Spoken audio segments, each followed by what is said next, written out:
네, 자 국민의당 장진영 후보도 말씀해 주십시오. 예, 서울 동작을에 출마 선언한 장진영입니다. 이번 총선이 국민의당에 가지는 의미 그리고 저에게 가지는 의미 두 가지를 말씀드리고 싶습니다. 이번 총선 공천 과정을 보면 왜 국민의당이 필요한 것인가라는 것을 이 거대 두 정당이 여실히 보여줬다 이렇게 생각을 합니다. 이 새누리당과 더불어민주당의 공천은 한마디로 표현하면 여왕과 짜르에 의한, 여왕과 짜르를 위한, 여왕과 짜르의 공천이다. 이렇게 한마디로 추격할 수 있을 것 같습니다. 이런 공천, 이런 막장 공천을 할 수 있는 그런 이유는 이 두 양당에게 국민은 이 두 정당에 안중이 없고 오로지 이익과 자리만 관심이 있었기 때문이다. 이런 두 정당에 실망한 국민들이 마음 둘 데를 찾지 못해서 방황하고 있는 이런 유권자들에게 진정한 선택권을 보장할 수 있는 그런 계기가 이번에 국민의당에 의해서 만들어졌다. 이것이 첫 번째 의미입니다. 저에게 가지는 총선의 의미는 저는 아이가 셋입니다. 부모보다 자식 세대에 더 풍요롭고 잘 사는 것이 너무나 당연한 상식인데 우리 자식 세대는 저희 부모 세대보다 더 어렵게 살아갈 수밖에 없는 것이 현실입니다. 왜 이렇게 됐습니까? 저출산 고령화 시대를 잘 대비하지 못하고 성장 동력을 날려버린 이런 지금 집권 세력의 책임이 있습니다. 저라도 나서서 뭔가를 해야 되겠다. 이런 각오로 이번에 나서게 됐습니다. 앵커께서 앵커라고 하면 이제 후보지요. 후보께서 뭐 흠이 있을 수밖에 없고 뭐 이제 평가할 만한 부분이 있다. 새누리당 공천에 대해 이렇게 말씀하셨습니다. 뭐 공천에서 흠이 없을 수는 없어요. 그러나 그 흠이 그냥 무시할 수 있는 정도의 작은 흠이냐 아니면 그것이 근본적인 흠이냐 이것은 꼭 짚고 넘어가야 된다 이렇게 생각합니다. 우리 박 후보님 말씀하신 평가할 만한 부분 분명히 있습니다. 그러나 그것은 오히려 근본적인 것이 아니라 표피적인 것이다. 밖으로 드러나는 것이고 근본적으로 이번 새누리당 공천은 정말 여왕에 의한 공천이었다라는 점에서 대한민국의 정체성인 민주공화국 원리를 뒤흔든 그런 폭거였다. 이렇게 생각을 합니다. 민주공화국이 아니라 이제 대한민국의 군주제 국가임을 확인시켜준 그런 공천이었다. 이렇게 볼 수 있는데요. 이번 공천의 승자로 본다면 뭐니 해도 유승민 의원이다. 이렇게 볼 수 있을 것 같아요. 그런데 저는 유승민 의원이 이렇게 승자가 되고 이렇게 언론에 의해서 이렇게 떠받들여지는 이런 결과가 되는 것도 새누리당이 만든 결과이기지만 참 씁쓸합니다. 유승민 의원이 과연 그렇게 정의의 아이콘이 될 수 있는가라는 점에서 보면 결코 그렇게 보기는 어렵다. 그렇게 봅니다. 왜냐하면 참여연대가 그 12개 걸림돌 법안이라고 선정한 법안들이 쭉 있습니다. 그 걸림돌 법안, 그러니까 이제 국민에게 국가나 국민에게 부정적인 영향을 미칠 수 있는 그런 걸림돌 법안이 12개가 있는데 거기에 모두 찬성한 의원입니다. 그런 점에서 유승민 의원이 그렇게 우리가 지금 정의의 아이콘으로 불리기는 어려운 그런 인물임에도 불구하고 이런 말도 안 되는 공천 과정에서도 굉장히 영웅시된 그런 결과를 낳았다. 이번 공천의 패자는 뭐니 해도 국민입니다. 국민을 두려워하지 않고 오로지 자기 위에 있는 보스, 그러니까 여왕의 눈치만을 보는 그런 새누리당의 그런 행태로 인해서 국민들이 철저히 무시됐고 또 하나의 패자를 꼽는다면 이제 김무성 대표라고 저는 봅니다. 오픈 프라이머리 100% 상향식 공천에 정치 생명을 걸겠다 이렇게 말했던 분인데 그것이 관철되지 않은 것이 이제 결과적으로 확정이 됐습니다. 오늘로써. 그러면 이제 정치 생명을 걸겠다 한 말을 이행을 해야 될 때가 왔다. 저는 그런 생각이 듭니다. 이런 부분 극복하도록 노력하겠습니다. 말씀 중에 제가 말씀하다가 좀 중단됐으니까 조금만 말씀드리고 가세요, 박 후보님. 네. 아까 우리 박용진 후보도 말씀하셨는데 청와대가 유승민 공천 관련해서 이건 저항이다. 이렇게 언급을 했단 말입니다. 청와대 관계자 발언으로 이렇게 인용이 됐던데요. 이것은 우리 박성규 후보님 말씀대로 어떤 청와대 관계자의 돌출 발언이라든지 개인적인 발언 이렇게 보기는 어렵습니다. 왜냐하면 일련의 과정을 보면 알 수 있지 않습니까? 대통령께서 유승민 원내대표, 아까 말씀하신 그런 원내대표 발언을 문제 삼아서 찍어내라라는 그런 지령을 내렸고 그 자기 손으로 뽑은 원내대표를 새누리당 의원들이 하루아침에 자기 손으로 다시 쫓아내는 그런 코미디 같은 일이 벌어졌습니다. 그리고 지금 이번에 공천 과정에서 결국 배제를 시도를 했던 거죠. 이 일련의 과정을 보면 이것이 어떤 청와대에 있는 어떤 관계자의 개인적인 대리인의 그런 실수라든지 이렇게 보기는 어렵다는 겁니다. 이거는 권력자의 그림자가 아니라 권력자의 그냥 뚜렷한 모습이 뒤에 보이는 그런 상황인 거죠. 이것을 그렇게 보기는 어렵다고 보고요. 그다음에 아까 잠깐만요. 청와대 얼라들 말씀하셨는데 청와대 얼라들이 이게 막말입니까? 이 정도가? 저는 진짜 막말은 그 김재원 원내 수석 부대표였나요? 이분이 헌법 위에 사람이 있다. 이런 말을 한 적이 있었어요. 저는 그 말을 듣고 이건 정말 탄핵감인데 언론도 그렇고 의외로 조용히 넘어갔습니다. 헌법 위에 사람이 있다는 말은 우리나라의 법치주의를 부정하는 정말로 대단히 심각한 발언 아닙니까? 이런 폭언을 놔두고 청와대 얼라들 이런 거를 문제 삼는다는 것 이게 심각하게 균형을 잃은 처사다. 저는 그렇게 보는 겁니다. 김무성 대표를 보면 저희가 좀 억울한 면이 있어요. 우리 당 대표이신 안철수 대표 계속 철수만 한다 이런 얘기를 많이 이제 비판을 들었지 않습니까? 그런데 진정한 철수는 그 새누리당의 김무성 대표가 아닌가. 김철수로 이름 좀 바꿔야 되지 않아 이런 생각이 들어요. 아까 예를 드셨지만 여러 번 정말 자기 얘기를 뒤집었어요. 헌법 개정이 필요하다 했다가 한마디 반발이 나오니까 또 금방 꼬리를 내리기도 하고 오픈 프라이머리도 그렇고요. 또 아흔아홉 가랑이 밑으로 들어가는 걸 자기가 감수했다 이런 얘기를 하긴 하지만 사실은 그렇게 보기보다는 그냥 자기 소신 없이 권력 앞에 꼬리를 내리는 그런 굉장히 무기력한 모습을 보였다 이렇게 볼 수 있는데 별명이 무성대장이라고 하지만 사실은 그냥 김철수의 모습이 아닌가. 그래서 이제 안철수 대표는 이제 강철수가 됐으니 이제 김무성 대표가 이제 김철수가 되실 차례가 아닌가 이런 생각이 듭니다. 그래서 아까도 말씀드렸지만 본인이 정치 생명을 걸겠다라고 여러 차례 누가 물어보지도 않고 누가 강요도 안 했는데 본인이 공약을 했습니다. 국민 앞에 그 약속을 이제 지키실 때가 됐다. 저는 그런 생각이 듭니다. 네. 지금 비박 무소속 연대와 지난번에 있었던 친박 연대가 같은 점도 있고 틀린 점도 있죠. 일단 틀린 점을 생각해 보면 그 틀린 점 때문에 이번에 그 비박 무소속 연대는 위력을 갖기 어려울 것이다 이렇게 저는 예상을 하는데 그것은 바로 이제 구심점에 관한 문제죠. 친박 연대는 이제 박근혜 그 당시에 대통령은 아니었으니까 박근혜라는 인물이 강력한 구심점 역할을 했지만 지금 유승민 의원은 그 정도의 구심점을 가지기는 어렵지 않나. 그런 점에서 이제 파괴력이 있기는 어렵다라는 점인데 그 점이 차이점이 있는 거고요. 같은 점은 지역주의가 맹화가 됐다. 아니면 토대가 됐다. 이렇게 볼 수 있을 것 같아요. 이런 지금 친박, 비박 이것이 영남 지역에 굉장히 국한된 그런 실험이죠. 윤상현 같은 분은 또 비박은 아닌데 이제 수도권이고. 그러면 나머지는 이제 영남인데요. 거기서는 이제 무소속으로 나가더라도 다른 야당의 경쟁자가 굉장히 약하기 때문에 여당하고 직접 맞붙어 갖고 자기가 이길 자신이 있다라는 그런 이제 자신감의 근거를 마련해 주는 거죠, 지역주의가. 그래서 그런 지역주의의 또 다른 굉장히 모순 내지는 문제점이 이런 현상을 만들어내고 있다. 이렇게 볼 수 있을 것 같습니다. 우리 정당 지도자들의 가장 큰 비극이 말 바꾸기인 것 같아요. 자신이 내뱉은 말을 정말로 아무런 반성 없이 하루아침에 이렇게 뒤바꾸는 그런 행태가 반복되고 있습니다. 지금 김종인 대표가 아주 대표적인 또 예를 보여주시고 계시죠. 아까도 이제 잠깐 언급이 나는데 한번 읊어볼까요? 1월 15일 날 이렇게 말씀하셨어요. 내 나이가 77살이다. 국회 와서 젊은이들 사이에 쪼그리고 앉아서 일하는 것도 곤혹스러운 일이다. 그러면서 2월 16일 날 내일 다 하면 집에 가겠다. 이렇게 말씀하셨고 비례대표 욕심 추호도 없다. 이건 2월 28일 날 말씀하신 겁니다.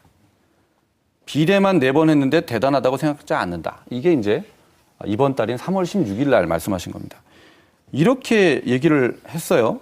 그러면서 또 총론적으로는 또 뭐라 그러냐면 정치는 정직해야 한다는 것이 나의 신념이고 말의 기억을 지우고 신뢰를 저버리는 것은 잘못된 정치다. 이게 이제 선대위원장 취임 당시에 하셨던 말씀입니다.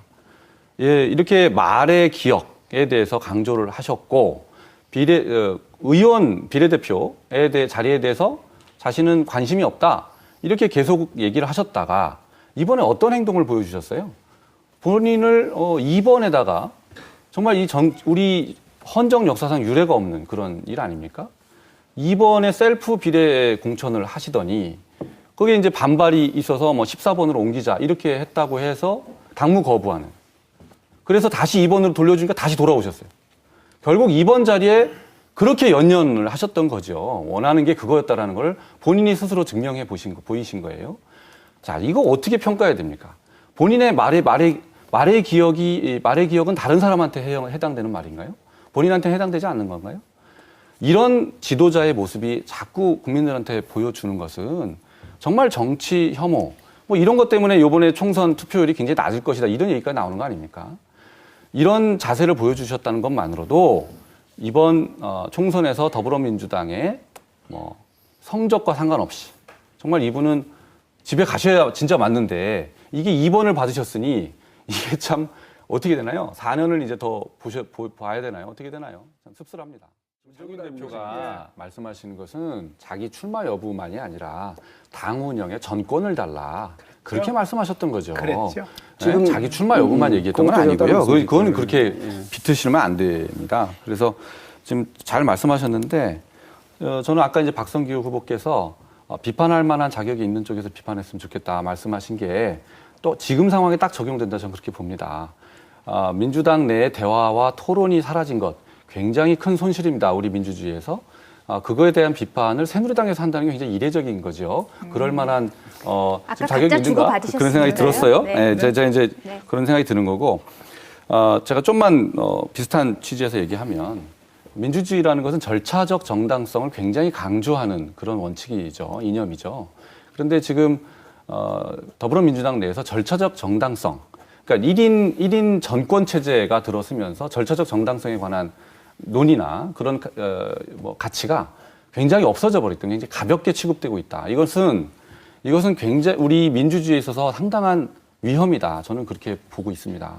그 점 지적하고 싶고 아까 김종인 대표가 무겁고 세게 얘기한다 이렇게 말씀하셨는데요. 제가 보기에는 대단히 가볍게 세게 얘기한다. 저는 그렇게 얘기하고 싶어요. 비례대표 2번, 14번 맞습니다. 그게 아주 본질적인 문제는 아니라고 봅니다. 그러나 그렇게 얘기하시면서 과거 뭐 김대중, 김영삼 대통령이 후순위에 배치했던 것을 두고 꼼수다 이렇게 얘기했어요. 그것을 본인이 그렇게 한다고 해서 다른 사람이 한 것을 굉장히 비하하고 무시하는 이런 태도가 저는 김종인 대표가 굉장히 반복적으로 보여주고는 우리 당의 안철수 대표에 대해서도 그런 태도를 굉장히 반복적으로 보여주고 계시거든요. 이런 부분에 대해서는 당 내부에서 적절한 지적과 뭔가 제동이 있어야 된다. 저는 그런 생각이 듭니다. 그 부분에 있어서는 저는 그 김종인 대표와 문재인 대표, 좁게 보면 그 두 분이지만 이제 좀 더 넓혀보면 이제 그 세력이 있겠죠. 이제 문재인 대표는 이제 친노 그룹이 이제 그 세력이라고 할 수 있을 텐데, 이 세력은 뭐 지금은 총선이라는 것 때문에 뭐 수면 밑으로 가라앉아 있지만 분명히 부딪힐 수 있는 국면은 나타난다. 그리고 지금 김종인 대표는 그 국면에 대비하기 위한 여러 가지 포석들을 하고 있다. 이렇게 보는 게 맞을 것 같습니다. 그런 정체성, 가장 근본적인 그 정체성 충돌 문제는 이미 벌어져 있는데 제가 계속 아까도 지금 우리 박성규 후보님 말씀하셨지만 그런 북한 괴멸론 또는 햇볕 정책 수정론 이런 얘기들이 나올 때 더불어민주당 내부에 있는 뭐 소장 그룹이든지 아니면 뭐 친노 그룹이든지 이런 쪽에서 지나치게 필요 이상으로 너무 잠잠하더라. 그게 굉장히 전 놀라웠어요. 지금 그 더불어민주당의 그 정강에 보면 강령에 보면 과정으로서의 통일 문제에 있어서 과정으로서의 통일이라는 부분을 명시하고 있습니다. 그래서 흡수 통일이나 뭐 이런 것들을 이제 그 배제하고 대화와 협력을 통한 이런 과정을 중시하는 통일을 정강 정책으로 채택하고 있단 말이죠. 그런 당에서 북한 괴멸론이라는 말이 대표 입에서 나오는데 그런 부분에 있어서 문제 제기가 제대로 없었다는 점은 상당히 걱정스러운 면이죠. 근데 이제 그것이 진짜로 그러면 내부 구성원들이 다 생각이 바뀌었기 때문이냐? 그러면 이제 정강정책 바꿔야 되겠죠. 근데 그게 아니란 말이죠. 이것은 이제 전술상의 어떤 후퇴다 이렇게 보는 건데 그 충돌은 필연적으로 이제 있을 수밖에 없는 거다 그런 생각이 듭니다. 김종인 대표의 이제 햇볕 정책 수정론에 대해서 이렇게 해석을 하셨어요. 발전적인 방향으로 해석해야 된다. 지금 시대가 변했으니 이걸 발전적인 방향으로 바꿔야 된다. 그렇게 진짜로 말씀하셨기를 저는 바랍니다. 그런데 그렇게 말씀하셨다면 나중에 정체성 논란은 아마 그렇게 우려하던 대로 발생하지는 않을 것 같아요. 그런데 제가 보기에는 그 북한 괴멸론이라는 것이 그냥 뭐 단순히 튀어나온 그 워딩이 아닐 가능성이 전 높다 이렇게 보는 거고요. 햇볕 정책 수정론이라는 것이 발전적인 방향으로보다는 과거 회귀적인 그런 방향의 의미로 말씀하셨을 가능성이 좀 높다 이렇게 봅니다. 그렇기 때문에 지금 박용진 우리 후보의 인식과 지금 김종인 대표의 인식에 간에 차이가 있을 것이다. 저는 그렇게 보는 거고요. 네. 그렇기 때문에 이제 그런 앞으로 우려가 있다는 거예요. 국민의당이 만들어지게 된 원인은 더불어민주당에서 나온 거죠. 사실은 직접적인 원인은 안 대표가 탈당을 하기 전에 여러 차례 그 긴 과정이 있었지 않습니까? 그 과정에서 문재인 대표가 일찍 좀 결단을 했더라면 지금 이런 사태까지는 벌어지지 않았을 것이다. 뭐 이제 돌이켜 보면 이제 그런 거고요. 그런 과정을 거쳤는데 그건 다 무시하고 왜 나갔냐? 왜 지금 나가서 뭐 하느냐? 이렇게 얘기하는 것은 굉장히 무책임한 일이다. 그런 생각은 일단 듭니다. 그러면 이제 나가서 뭘 할 거냐? 나가서 뭘 하겠다는 거냐? 이런 부분에 있어서는 지금 뭐 계속 얘기하지만 우리 더불어민주당의 가장 큰 문제가 뭐였습니까?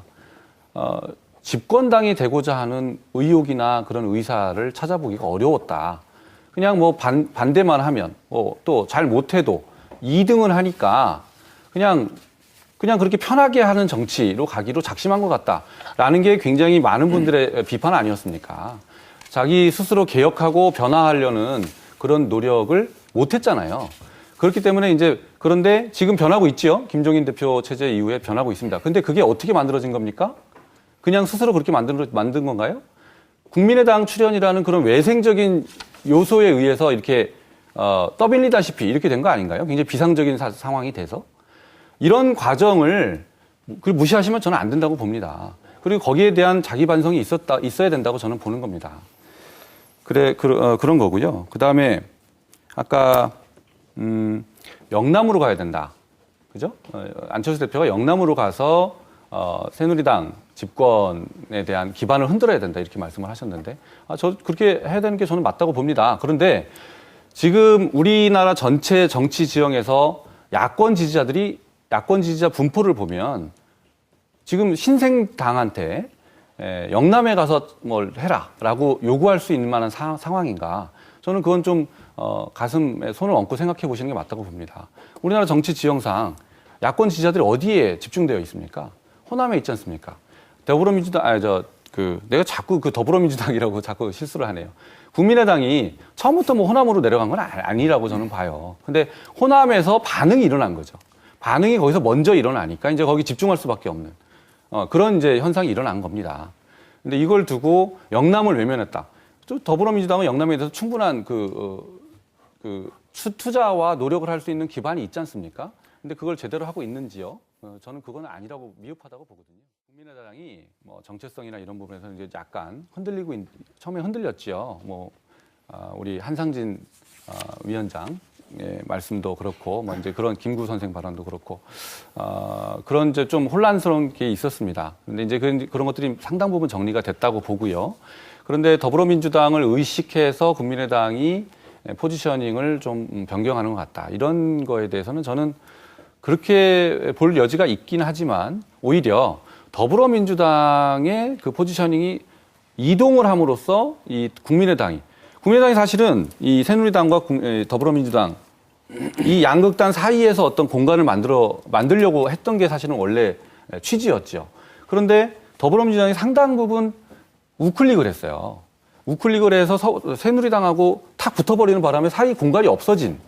그렇기 때문에 이제 국민의당이 굉장히 난처해진 그런 이제 사실은 결과가 된 그렇기 때문에 국민의당 자체가 뭐 이렇게 변했다기보다는 기준자라고 할 수 있었던 기존의 더불어민주당의 그런 여러 가지 인식 또는 포지셔닝이 박지율이 빠진 건 공천 과정의 문제 때문에 빠진 건 아니고 예, 이제 그래서 당이, 말씀드리는 거예요. 처음에 이제 형성되는 과정에서 그 더불어민주당에서 빠져나온 분들, 이제 뭐 이른바 이제 구태라고 부르는 분들, 부르는 분들이 많은 분들, 그런 분들을 이제 많이 흡수함으로써 이제 그런 이제 욕을 먹고 있는 거죠. 안 하셨어야 되는 거 아니에요? 저도 그게 사실은 네. 굉장히 안타깝습니다. 그러니까. 안타깝고. 말씀마저 하세요. 예, 그러니까 전 개인적으로는 우리 안철수 대표님이 나오셔서 처음에 천정배 대표하고 처음부터 같이 했으면 어땠을까? 라는 생각을 좀 해봅니다. 근데 이제 어쨌든 뭐 그것도 지나왔고 그 결과는 지금 뭐 20%를 넘던 지지율이 지금 뭐 한 자릿수까지 추락하는 그런 현상을 우리가 맞고 있는 거지요. 그거는 우리가 당연히는 아니지만 어쨌든 지금 지불한 대가다라고 보는 것이고요.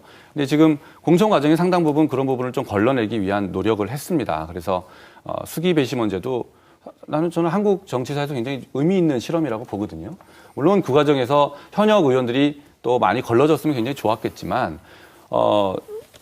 공정한 경선 인단, 수기 배심원단에게 자기 경쟁력을 보여서 그 과정을 통과시켜서 자기가 선택받았다면 뭐 현역이라는 이유만으로 또 비난하기는 좀 어렵지 않은가 이런 생각이 듭니다. 선택받은 거니까요. 그러나 좀 어쨌든 좀 더 새로운 모습을 보였으면 더 좋았겠다라는 아쉬움은 저도 굉장히 누구보다 큽니다. 네, 안녕하세요. 저는 명지대학교 경제학과 4학년에 재학 중인 양준식이라고 합니다.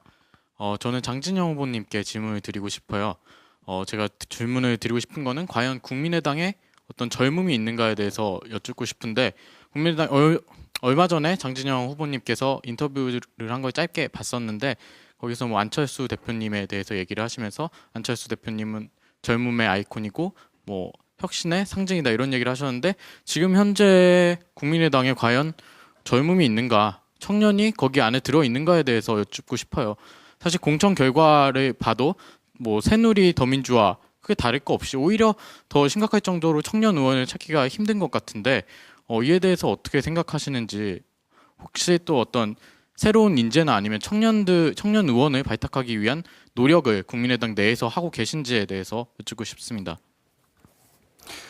예, 그 부분은 안철수 대표가 당을 처음 만드시면서 이제 3040을 중심으로 한 당을 만들겠다 이런 이제 말씀을 하신 바 있습니다.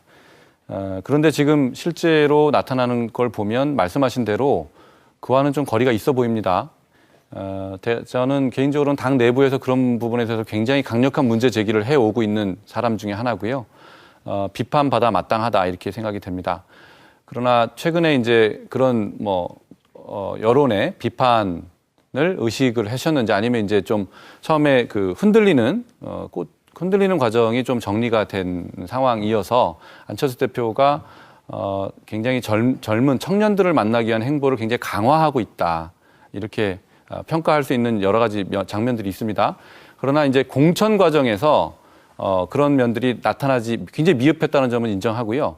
근데 현실적인 문제는 이제 국민의당 지지도가 굉장히 높았으면 여기에 참여하고자 하는 청년들이 굉장히 좀 많았을 거라고 생각합니다. 그런데 지지율이 낮다 보니까 우리가 모시고 싶어도 별로 관심들을 잘 안 주시는 그런 좀 현실적인 한계가 있었다. 그런 점을 좀 말씀드리고 싶습니다. 이제 다음 이제 총선 끝나고 다음 총선 준비할 때는 미리 준비를 해서 그런 모습들을 확실히 보여드릴 수 있도록 그렇게 노력하겠습니다. 국민의당에 대한 많은 국민적인 기대가 있었는데 상당 부분 저희의 책임으로 그 기대를 까먹고 있는 것이 사실입니다. 그렇지만 흔들리지 않고 피는 꽃은 없다고 했습니다. 꽃을 피우기 위해서 흔들리는 과정이었다. 이렇게 이해해 주시면 좋겠습니다. 이번 총선의 가장 큰 의미는 다시 한번 강조드리지만 적대적인 공생 구조에 있었던 양당 구조를 깨어서 마음 줄 데가 없어서 방황하고 있었던 그런 유권자들에게 실질적인 참정권을 보장할 수 있는 좋은 기회다. 그 기회를 우리 국민의당이 국민 여러분들에게 만들기 위해서 최선을 다하겠다. 이렇게 말씀드리고 싶습니다.